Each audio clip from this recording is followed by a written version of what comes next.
and subscribe and ring that little bell so you're notified when new videos drop. And what has just dropped, this is a new issue of Doctor Who magazine.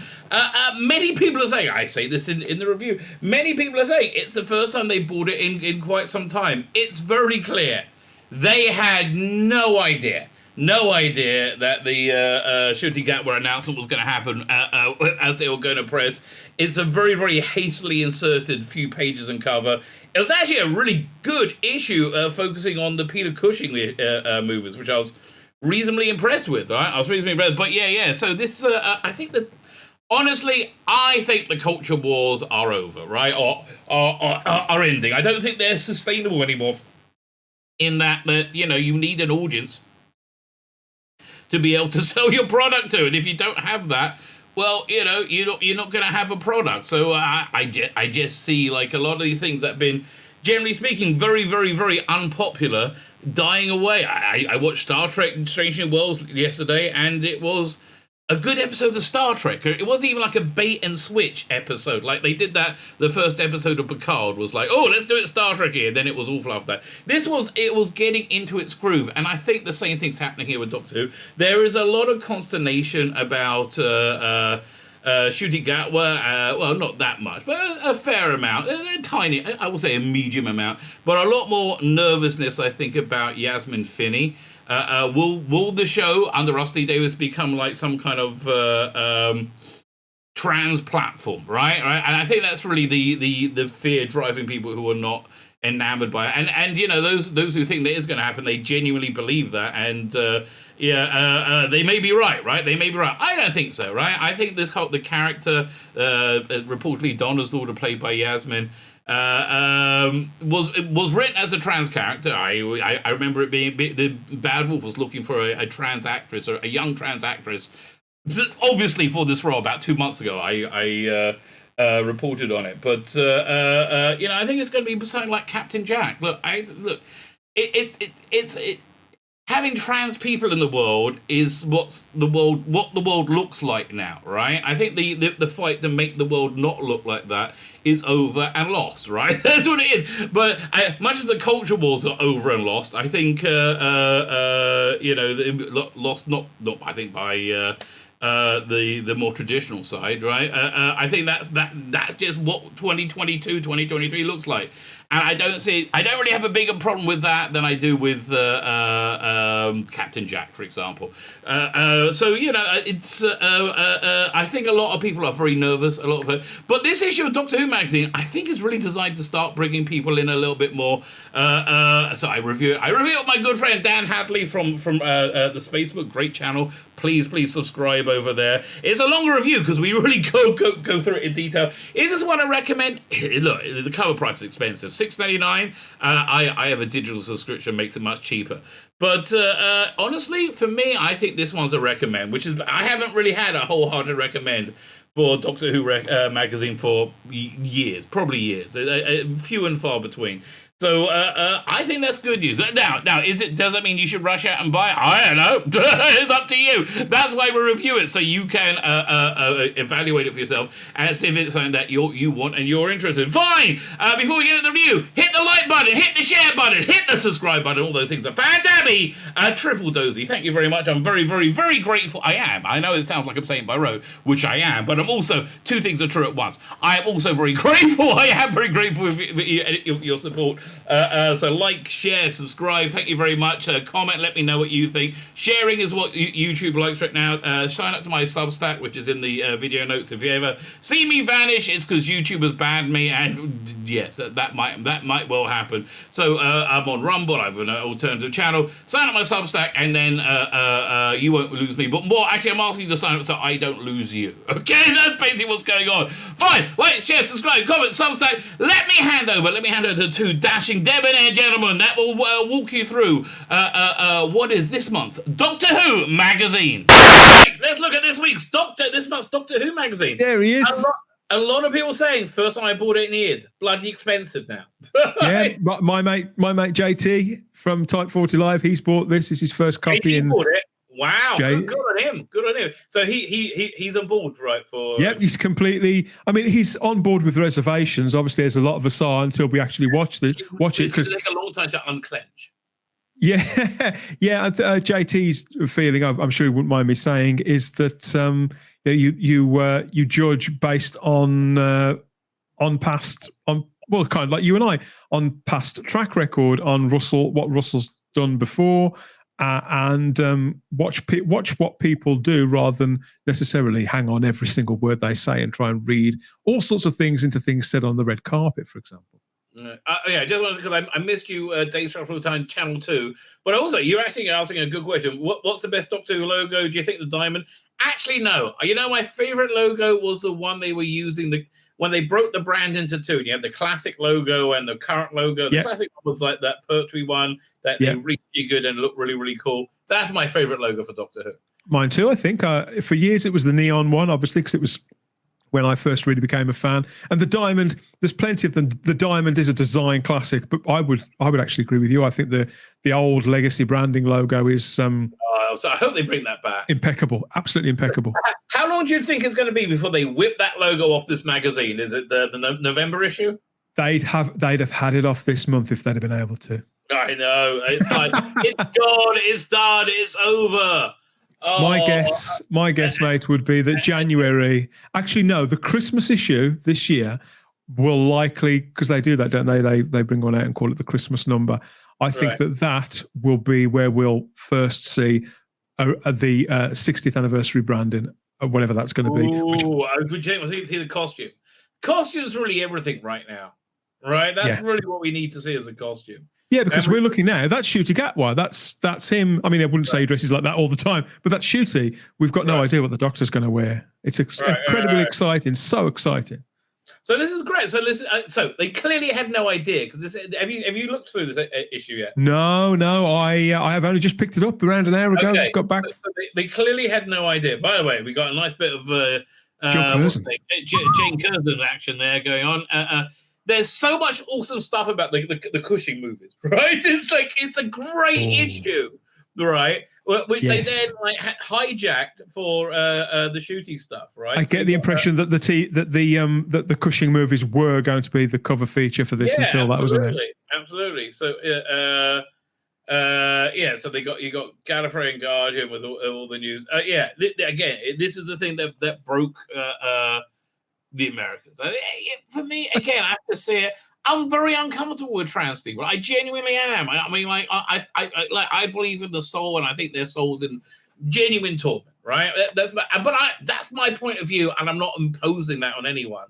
But I'm just uncomfortable, and I'm fine with this. Leave me alone. You know, okay. That they're trans people. That's what the world's like now. I mean, I've been told that Yasmin is 18. 19. No, is she 19? Young. And somebody explained to me that picture of her with Shooty Gatwa was taken 3 or 4 years ago. I think, well, that would mean she was 15. What was she doing at one of these big parties? Not my kid, not my life. It makes you wonder. I mean, I'm not so much worried about the fact that she's trans. It's more the fact, what was she doing out time of night? Do you think 15? There could be any connection? I don't know. You tell me. No idea. What's this book? The Daily Doctor. Daily Doctor. Hooney versus Meditations on Life and How to Live It. Yes, mate. That is this autumn's new Doctor Who, what I call toilet book. So the kind of thing you put next to the bog when you've got a particularly tough customer to expel, and you just dip in and dip out of it now and again. There was a book called Running Through Corridors, where it was and it just It needed to be a big format coffee table book with lots of pictures. Then it would have worked, right? As it was just this dense information. It was like not fun to read. Big coffee table book with great pictures would have done well. That was the one he wrote with Rob Sherman, wasn't it? I didn't bother with any of those. Toby's also. They couldn't do the second one. Do you think these are going to sell? Fugitive Doctor. I think that. Okay, the Master stuff I think will sell as well as everything else does. It may not, but I think they're expecting big things of the Fugitive Doctor range, and I'm very happy for a pal of mine who's going to be working on them. But honestly, I think that I'd be surprised if the pre-orders have been particularly high, and I think that by the time it comes out, people will be over the Fugitive Doctor. Oh yeah, by next year, when especially when we start seeing Russell stuff, it's like they're already forgotten. And I say that with a heavy heart because I think actually I was going to say I like Jo Martin. She says some bizarre things on Twitter, but she seems like a nice enough woman. But I honestly think this ship has sailed on the Fugitive Doctor. Yeah, it's over. I mean, look, this is not a popular era. Okay, so you got quite a good feature on introducing you to him. So, but you don't. I don't think you really get to know anything about him. But it looks like it's a lot of stuff they've culled from. It's no more in depth than the stuff that myself, JT, and Simon managed to pull together when he was announced in that first 24 hours. He's got the Sylvester McCoy video. Exactly that. It's exactly that. Right, you are correct. Letters. Some nice fan art there. Yeah, I like the WhoTube thing. That's always kind of fun. Unknown29 is here. Thank you for joining us. I think there. Pure happiness in celluloid form. I can't read the that is go look for that on YouTube.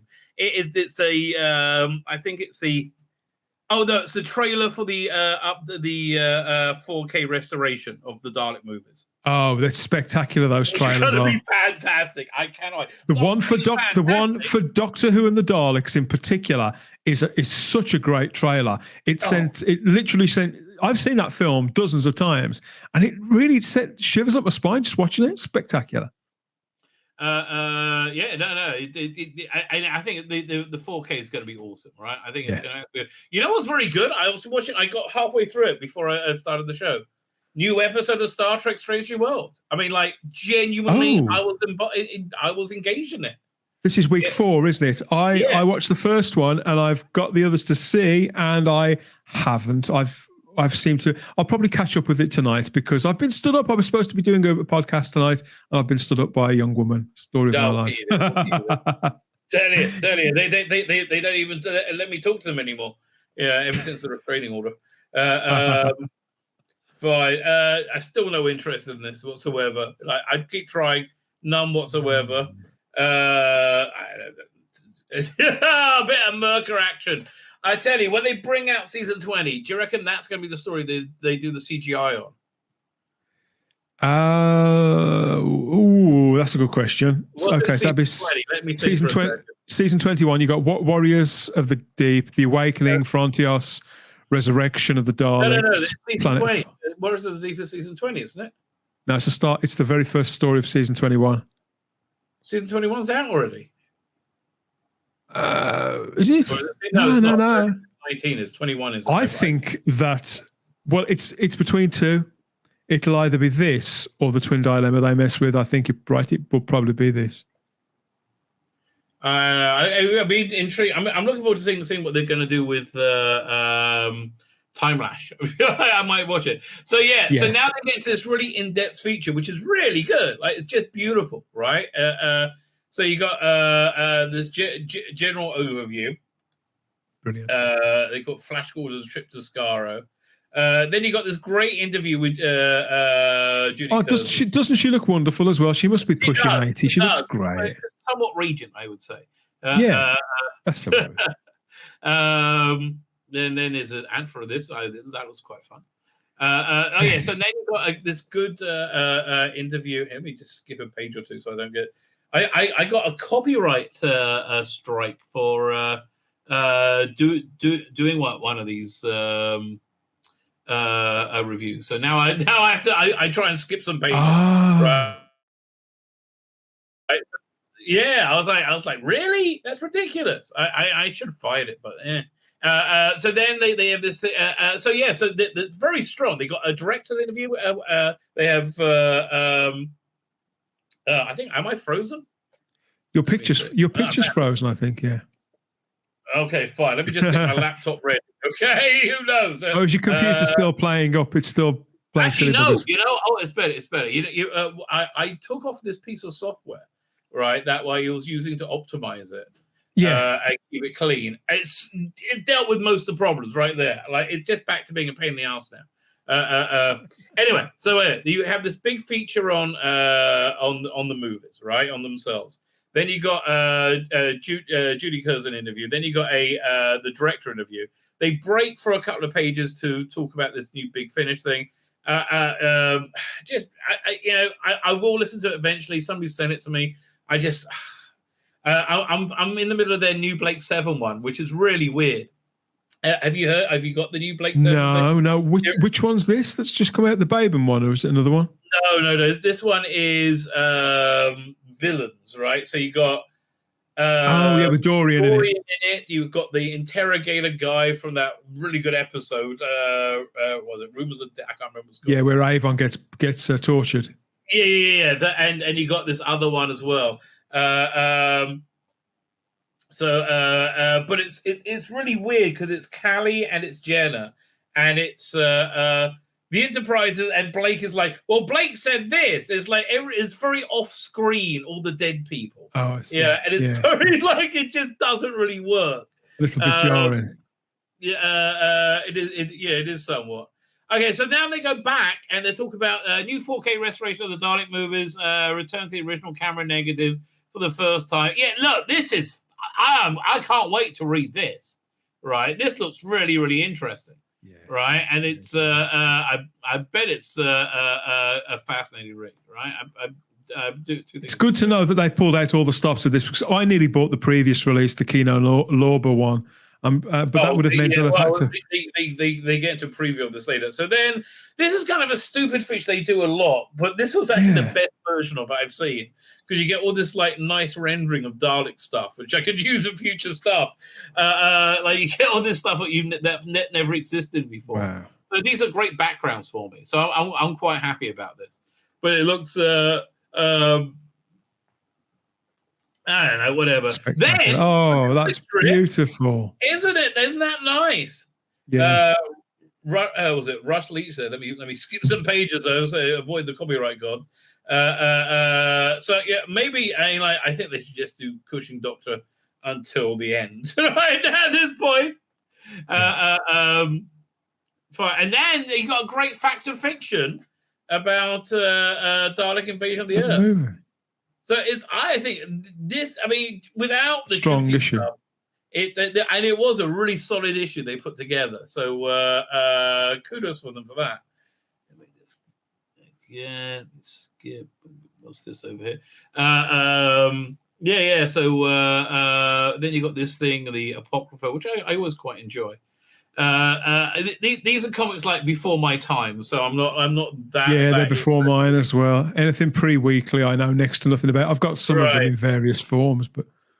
So this is the also reviews. It's the War Doctor one. This is the one he illustrated is the only Duffer story on this set. Are you following the War Doctor?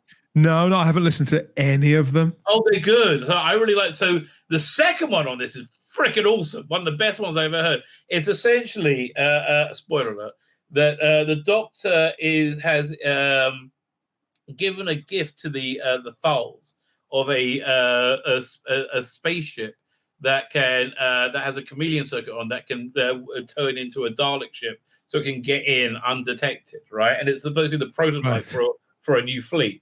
You have a Thal guy, a general who's been at war for all his life, and he's despondent, right? So he's made a treaty with the Daleks that if he gives them this ship, they'll have an armistice with the Thals for a generation or two, or whatever. Yeah. So they can like breathe for a second. And the Doctor's in it trying to get the ship. So it's kind of like a Hunt for Red October kind of thing. With like Daleks and Doctor Who thing. That was fan-freaking-tastic. There are actually Daleks in it then, not like Dalek Empire. No, this was really good. And there was another one where the whole world, it was a good timey-wimey one where the whole world was trapped in this like Groundhog Day thing, and everybody woke up and they were kept repeating the same day where they all got killed by the Daleks every day, right? And the Doctor only comes into this about a third the way through, which really annoyed me. Like, this is going to be a much better version of Eve of the Daleks, then. Oh god, not even close. Yeah, this is yeah, Daleks do that stuff in this. I like this. But it's like this gets into like the moral ambiguity of the Doctor. Like does he? You don't know if he saves the people in the end or not, right? And then there's this really interesting little thing happens just at the last moment before it like goes blank. It's which makes it ambiguous. I really like it. Right. First story, however. So annoying. It's like all the way through, it's the Doctor. He has a companion, and they're calling him the Doctor, which they never call this guy. Like, he doesn't like being called the Doctor. So I know it's fake, right? So I figure it's just some kind of like very fake beginning before the pre-title sequence. No, they go the whole freaking episode, and then at the end they go, "Oh my gosh, this was all a fake." And we know, okay? I freaking knew. I knew in the first 2 minutes, okay? It wasn't. You didn't pull into the rug out of anybody other than. That's really all you did, all right? So, but that wasn't the bad story. I mean, like, Big Finish haven't been able to pull a good surprise for a number of years. I think there's just. I wanted to this week. I want to do a 6 month review for 2022. I think this has been their strongest year in years, in like good 5 years. Oh, so the big restart has worked to some extent then. Creatively, I think they're really on a high right now. I'm really excited by what they're doing. I like the War Doctor. I love what they did with the Third Doctor. I'm going to try. Yes, I loved the Third Doctor set from earlier in the year. Yeah, that was great. That was just the Fourth Doctor stuff is kind of like stuck in doing its same thing. It's getting a little bit stale because that's the only thing that hasn't rebooted. I suppose they've recorded like 4 or 5 years in advance, haven't they? So the material. Right, sat there just awaiting its slot. I haven't listened to the Companion Chronicles yet, but I did listen to the Ninth Doctor. And again, these are I'm on board, right? I'm on this series. It was you see, I've done my review now, so I can't even remember it. There was nothing that memorable about it. It's left you already. Right. It was the back to. Oh, I remember the last story was actually very good. I forget. Okay, so the problem with this one is they had the very like weak linking theme of Back to Earth, right? Which but the last story was all about a malfunctioning war TARDIS that he was trying to like deal with that had like was echoing through time. So it's kind of a sapphire and steely thing. It was really clever. I really liked it, right? Okay, sounds good, yeah. Right. So I remember the story before that was also about some kind of time weird thing going on. So it all could have been tied into it, like this exploding TARDIS that he was dealing with, right? Just with a little bit, and then it would have been a much tighter box set where it felt like it was one unit rather than 3 random stories. This is the beginning of his second block. The Fortnite. Yeah, I still don't understand Fortnite, but fair enough. I'm too old. I don't care. I'm not going to. Louise Jameson has done a book on tape. I don't follow these at all. No, I kind of wish I'd have got on board with those, but they're so far in advance now. Have you seen that the Doctor Who account has joined TikTok? Do you know anything about it? Have you tried to have a look at it? I guess I got to do that now. Yeah, I mean it's. I can't be bothered. Look, it's where things are going to be being dropped. The TikTok and Instagram. That's. Especially TikTok. That is the demographic they go. I told you, TikTok adventures, mate. You did tell me, yeah. TikTok is where the kids are at. That's where he wants to be. All right. What was this? A new Paul Mangs Dr. Light audio, which I guess if you want, that's whatever. And now, this is. I got my at long last. Cannot wait. Cannot freaking wait. Well, it's funny you should say that because I've got a bit of a preview. The episode of Type 40, a Doctor Who podcast that's just dropped across all podcatchers, plug, is our interview with Richard Molesworth, who's the the guy. He's the project manager on the Blu-rays, and he teases us. Actually, the video's been up on the channel for a while. Actually, I'll share it. Where is it? I'll share it at the end of the show. But the video's been up on the channel for a while, but there's now the podcast is out too. And he teases us which feature he believes is the best on that entire set. So don't miss that if you're a Blu-ray fiend as well, over on the Spacebook YouTube channel. I am totally down for it. I'm just putting. Isn't it a gorgeous? I mean, the boxes always look beautiful, but the artwork on that is just stunning. Again, this one just really it's every part of it is just perfect. Like knocks it out the park. So let me just see. So fine, let's see what's on these. Go disc by disc. By the way, here I like the new special effects for time lash. Time lash. I mean, listen, you got a lot. You got a lot to go to make that story watchable. So I'm whatever you can do, mate. Whatever you can do, I'm all up for it. Fine. So on the first disc is Attack of the Cybermen. The existing features of the Cold War, very good documentary, right? And Cyber Story, also good documentary. Superb. Human Cyborg, don't remember that. Cyber Generation, these are they like lots of throwaway stuff. Cybernetic Automated Dalek, it was a extra, and the commentary with Colin Baker, Nicola Bryant, Terry Malloy, and Sarah Berger. Fine, so that's the existing stuff. So now we've got Behind the Sofa. This time it's Colin, Nicola, and Terry Malloy. That's an interesting combination. Oh, that's good. Yeah, Terry Malloy is a really amusing man. There's Peter Davison, Janet Fielding, Sarah Sutherland, Sylvester McCoy, and Wendy Padbury. Another interesting combination. Okay, fine. So also this one, Colin Baker in conversation with Matthew Sweet. Cannot wait. Oh, yes. That's awesome, right? It's worth buying the set just for that. Saturday Superstar Expert with Colin Baker, Nicola Bryant, and Mary Tam. I remember that. Yes, I've still got my off-air VHS of that Saturday Superstore that I recorded back in '85. Kept it all that time. Look at you go. 5-1 sound. Okay, fine. So that's that first disc. So then you got Vengeance on Varos. This is the transmitted version restored in HD. So Colin Baker, Nicola Bryant, Nabil Shaban do the commentary. Nice and nasty, very good documentary. Idiot's Lantern. That was like a again. What they did a bunch of like shorter throwaway things. 5-1. Okay, then the new thing is Behind the Sofa. Points of View. See it here with Nabil Shaban. Audio interview with director Ron Jones. Trails and Continuity. Then you got another disc of Vengeance, which is the extended version.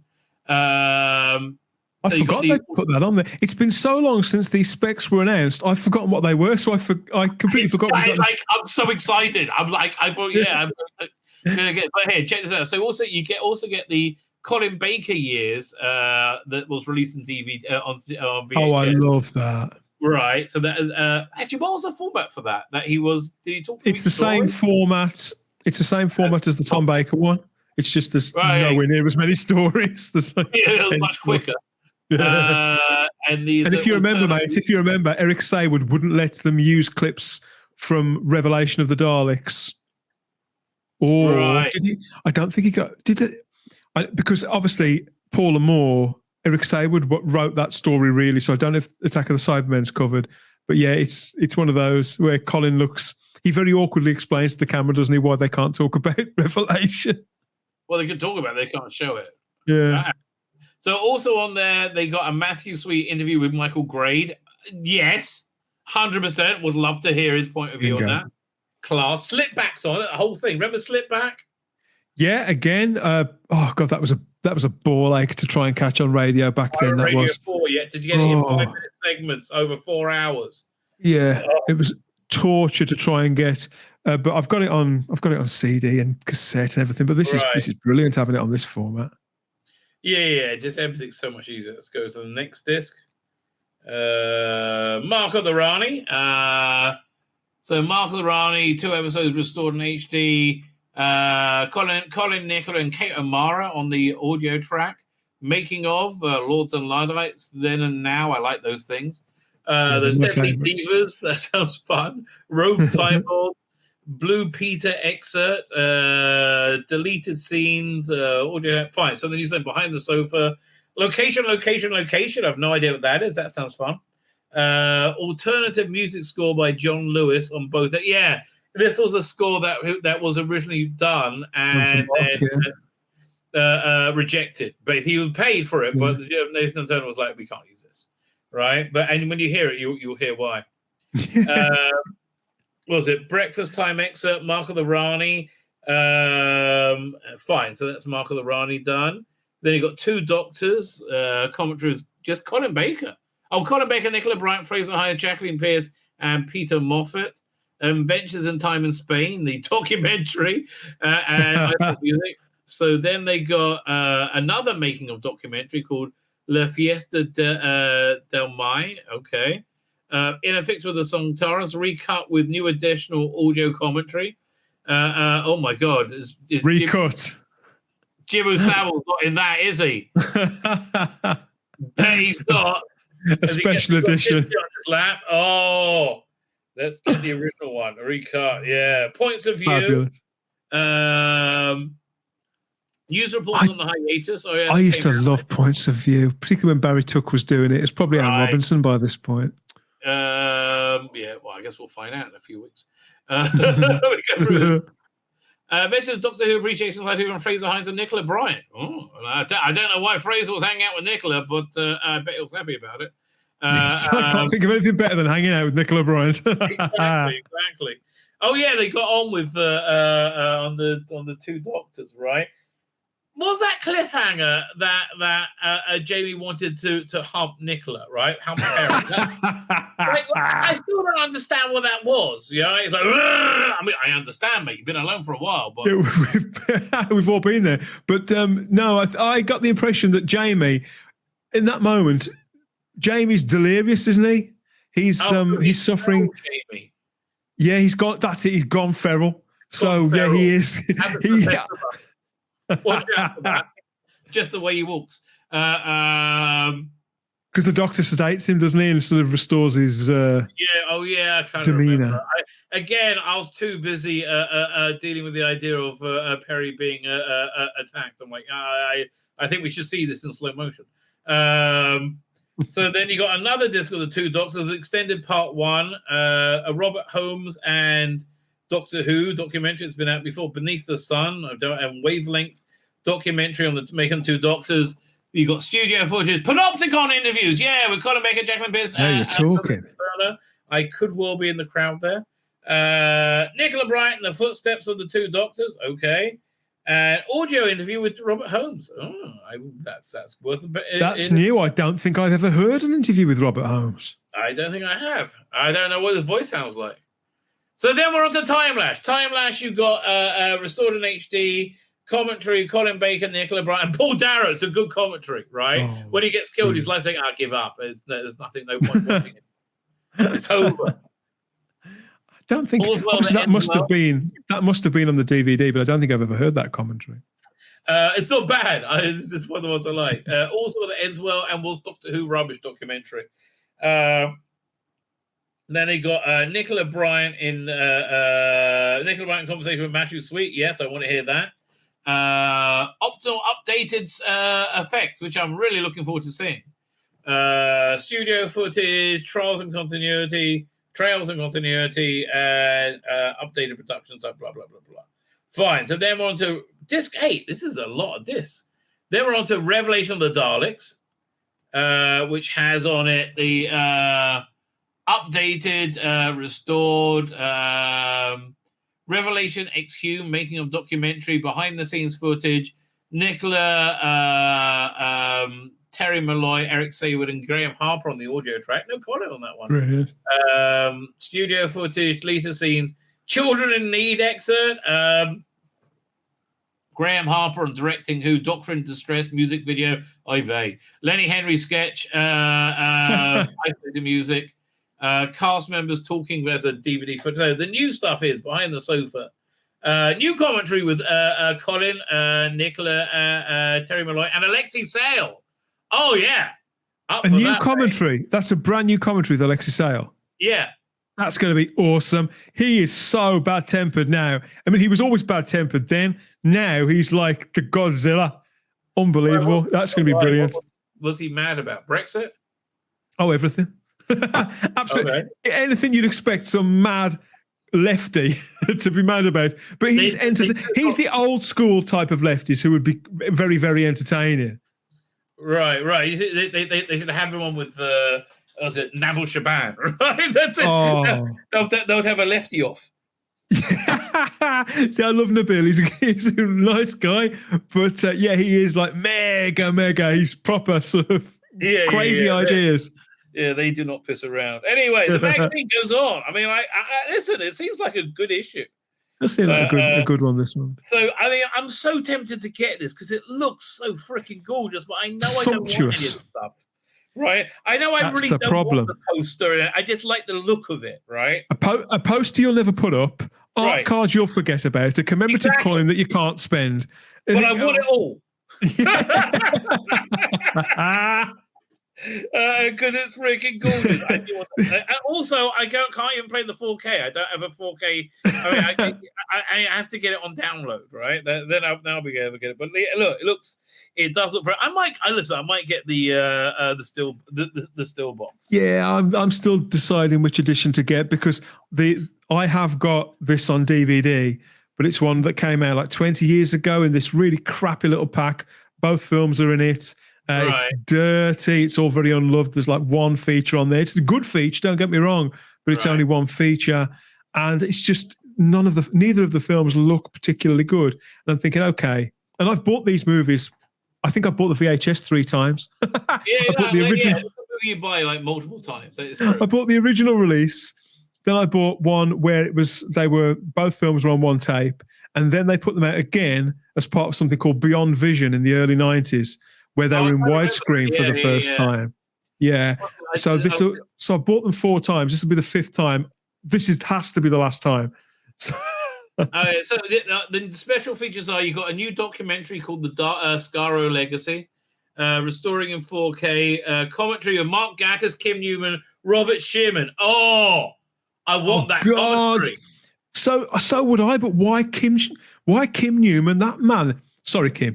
He's an absolute bellend. He really is. He really is. He is the biggest name dropper you'll ever come across. I watched a film recently, and he did a special feature for it, and he went and I looked at it, and I think it was for a comedy movie. Right. And I looked at it and I thought, oh yeah, it was for Porky's Revenge. I've just watched all 3 Porky's movies. So you might, I know. That's a weird bit of casting, isn't it? Yeah. So it says a special feature, documentary about Porky's Revenge. And up pops Kim Newman. And I thought, well, that's funny because he's a horror film guy, all this sort of thing. He just comes on. He knows no more about the Porky's films than either you or I. He just says, we used to rent them out at the VHS shop in the early 80s when our mum and dad would let us. All this kind of, well, we all did that, mate. No big deal. And then he just starts dropping more names, talks about 1,000,001 other things, and I end up turning it off halfway through. I can't stand the guy. This is Mark Gatiss and Robert Shearman as well. Yeah, so, I do like those two. That's a good combination. You got Dalek Mania. You got another commentary with Jenny Linden and Roberta Tovey, and the trailer. So that's on Dalek 21. What was it? Dalek, Doctor Who and the Daleks. So the extras on the other one are Dalek Legacy, Invasion of the Earth. So it's another new documentary. Restoring in 4K. Same thing. Dalek Mania. Robert Shearman. Mark Gatiss, Kim Newman again. Interview with Bernard Cribbins. Interview with Gareth. It's a lovely package. So the steelbook is £40 and the collector's edition is £50. Oh man! See, you think to yourself, why would I spend 50 quid on this? I'll get the steelbook. But then you hear that the steelbook is only 10 quid less. You think, okay, well, a good poster, a good quality poster of the Dalek movies would cost you 5 or 6 quid.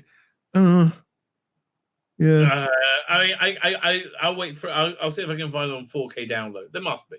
right? And then if I get the extras as well. So what? It's the 9 in the next. I quite like. I mean, I do quite like the 9 here. I mean, I'm just looking through the credits. Let's see if there's nice cover. I like that they're being more inventive with the artwork on Big Finish lately. I know that doesn't necessarily reflect on the contents of the.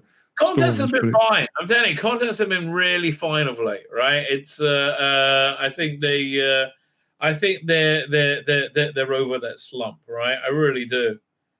I think basically they finally trained writers to be able to write, right? They caught up.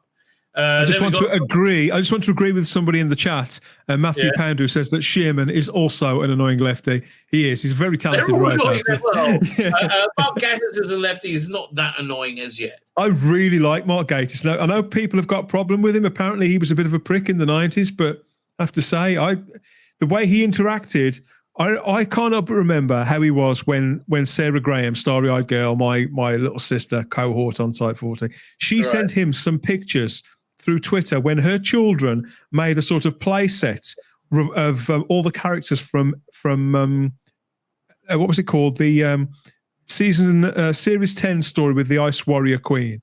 They made a sort of big play set of that. Oh, I know. And she took pictures and tweeted them at him, and he retweeted them, and I think he might have direct messaged her as well. But he was how touched he was. He's just a nice guy. Yeah, that sounds really sweet. That sounds really, really nice. Then we got 10th Doctor versus the Jacoby War Master. Ooh, yes. That's worth looking forward to. Jacoby, the War Master's excellent, right? That's another of the Rangers that are really doing well, I think. So that's a recommend. And then Sylvester gets relaunched next month as well. Who's writing these stories? It was Dan Starkey and Jonathan Barnes. Jonathan Barnes is pretty solid. He's doing the Ribos Inheritance. I don't think I've ever heard that anything that Dan Starkey's ever written, but I know that he's written quite a lot. Is that Bobby Davro in the circle in the middle there? Could be. Let's have a look. Who's that? I'm looking at the going through the. They haven't got Davro in it, have they? No, they don't. Whoever it is not Bobby Davro. I think it's David Rintoul. He's playing Garon though. Like whoever is playing Garon from what's the word again? From Rebus. Yeah, Rebus Operation. Fine, then there's that data thing which I never read. And next month we're gonna they're doing a thing on redacted. I mean, like I can't do anything about it because I keep getting community strikes, right? This is one of those things that you can't even review, so they make it. You're not allowed to talk about it. They'll let you download it but you can't. Your mic's gone. Yeah, again, you can't. Oh bugger! It's all right. I've got to readjust my wire. I bet you're saying it's all the boys. Yeah. So you can't tell anybody that you've listened to this because they just assume that you're going to give it a bad review. So well, I mean, I would do because it's awful. I mean, in all fairness, I mean, like, here's the thing: I think all the characters in it are truly awful people that I wouldn't want to be around ever. Right? I think they're all truly terrible people. Well, it looks utter S. And as I said this like a week and a half ago. Even the 4 or 5 people who were pretending to be excited about Doctor Who Redacted have forgotten about Doctor Who. Exactly, it's gone. So they got Robert Sidaway. The unit's forgotten. It's forgotten because nobody gives a shit. Video nasty inside Adventures on Barros, I guess. Wow, tell you, it went from a great issue to like really the untold story of Doctor Who and the BBFC. Sounds like a boring story, right? A boring story. This seems like a real drop. I mean, like. This issue was really good, right? And then it goes... Does look good. But listen, you got me anyway. What can I tell you? And then, listen, it's too gay for the Americans right now. Just calm it down. They're fine. Okay, this is a particularly gregarious Indian restaurant waiter would wear this. You know, no need to panic. But it's Tzvi Lebetkin, the Rabbi from another planet. Please like, share, and subscribe, and ring the little bell. Ring that little bell so you're notified when new videos drop. Yeah.